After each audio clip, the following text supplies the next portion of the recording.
Au conseil départemental, rien ne filtre. L'absence de Sobadine Ibrahim Ramadani et 9 de ses directeurs de service concernés par cette affaire n'a même pas été ressentie.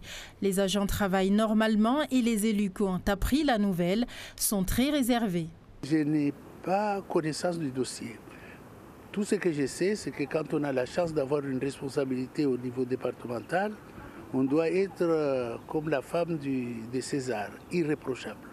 Aussi longtemps que je n'aurai pas des éléments d'information précises sur ce qu'on reproche au président, vous comprenez bien que je me dispenserai de faire la moindre observation.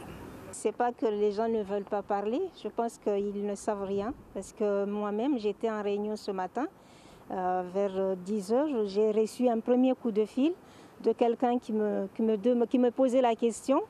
Mais je n'en savais rien, donc je lui ai répondu par texto, je lui ai dit que vous venez de me l'apprendre parce que je n'étais pas au courant, effectivement, je n'étais pas du tout au courant.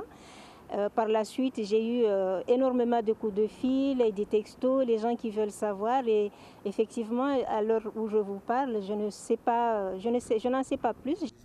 Le président et ses hauts cadres sont entendus par la section de recherche de la brigade de Pamandzi suite à des plaintes, notamment internes, dénonçant un système de recrutement opaque, de complaisance et non conforme à la loi. Il est aussi question de délinquance économique et financière. Certaines accusations datent de 2016. Pour cet élu, les Républicains, à l'origine de plusieurs dénonciations de dysfonctionnement au conseil départemental, il faut rester prudent. Il y a beaucoup d'abus au sein du conseil départemental. J'ai saisi le procureur, Toumayot le sait, sur des affaires, notamment des affaires de fonds publics.